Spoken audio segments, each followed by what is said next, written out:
I've lived without knowing the love of a mother? That is because my mother passed away shortly after giving birth to me. My father, with the help of his family, raised me single-handedly. At the age of 28, I got married to my wife, Emma. We were blessed with 2 children, and I deeply felt the preciousness of having a family. However, that happiness did not last long.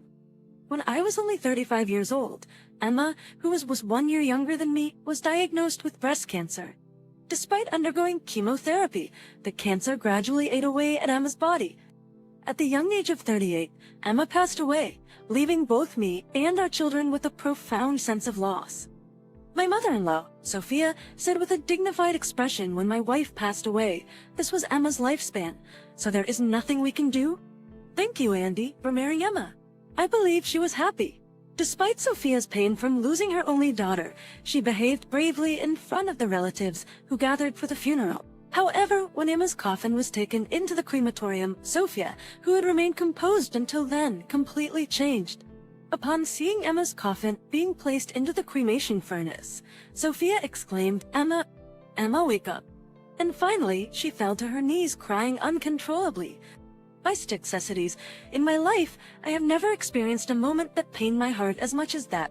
Emma's father also passed away from cancer when he was young, and Sophia had raised Emma with great care, despite the hardships of being a single mother. But Emma's life ended before her own. After Emma's death, Sophia came to live with me in my house. It had been a week since we started living together when something happened as I was about to leave for work and unlocked the front door. Sophia came bustling to the entrance, holding something in her hands. "Andy, here you go, your lunchbox," Sophia said as she handed over a lunchbox wrapped in a checkered handkerchief. "When Emma was healthy, she used to pack a lunchbox for you every day, right? Eating out every day costs too much money, so I'll make them from now on."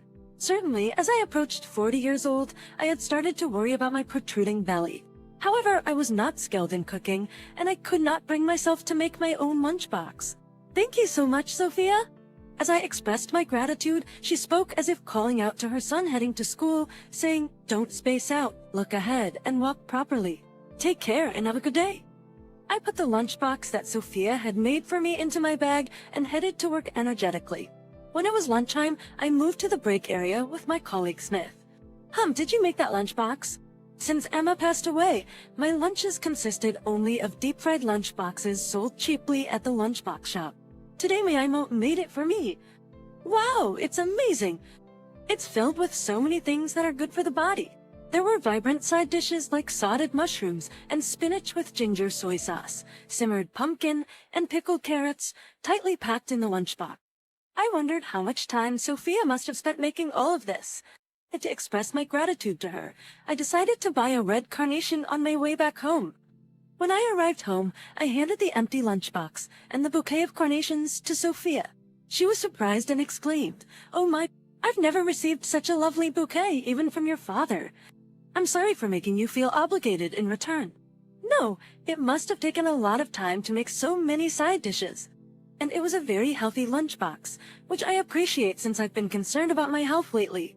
In response, Mrs. Sophia began arranging the side dishes on the dining table and said, "If it's okay with you, Andy, would you let me continue making lunchboxes for you? Since my daughter is no longer here, I feel lonely too. But you know, when I'm cooking for everyone like this, it helps distract me and makes me feel really good." I also felt incredibly lonely after Emma was gone. The sudden absence of someone who used to be there by my side. It's a loneliness that, in my case, I've been trying to distract myself from through work. So, my answer to Sophia's proposal was the only option. "Of course I'd love to, but please don't overexert yourself now." Upon hearing my response, Sophia smiled brightly and said, "Great, it's set. Well, if that's the case, I need to start preparing for tomorrow." Since Emma passed away, I have seen Sophia crying alone in her room several times. She always suppresses her voice, making sure it's never heard from other rooms. In front of me and the children, Sophia behaves cheerfully and laughs heartily even when problems arise. Dearies, but I believe she is the one who mourns Emma's death the most and has lost hope in her life. If making these lunchboxes can bring some respite to Sophia, it would be a good choice for both me and her. From then on, Sophia made lunchboxes for us every day. On days when there were important business negotiations, we would have a bowl of rice chopped with slices of deep-fried pork. When I was struggling with work and things weren't going well, she would pack a lunchbox with only my favorite side dishes. As the children entered high school, she also had to make an extra lunchbox for them. So occasionally, there were days when she made cute lunchboxes tailored to our daughter. And when I was diagnosed with high cholesterol during a workplace health checkup, Sophia started studying nutrition. There were times when she would study late into the night, and there were days when I asked her not to push herself because she was getting older. However, Sophia responded to my words with a beaming smile. "I'm taking a nap, so I'll be fine." Even at my age, I can't help but enjoy acquiring new knowledge. When I was young, there were wars and all sorts of things going on, so I had fewer opportunities to study what I liked. That's why now I feel like I've become a college student. At that moment, Sophia's eyes resembled those of her wife Emma. When Emma became interested in gardening, she would forget the time and immerse herself in gardening magazines all night long.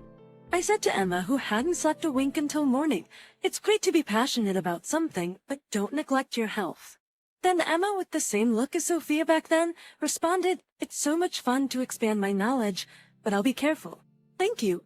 It was a moment when I thought, both Emma and Sophia are truly mother and daughter. And time passed, and I finally reached the day of retirement. Sophia was 82 years old at that time. Despite her age, she was very energetic and had never been hospitalized, although she had regular medical appointments. When she caught a cold or felt unwell, she continued to make my lunchbox every day.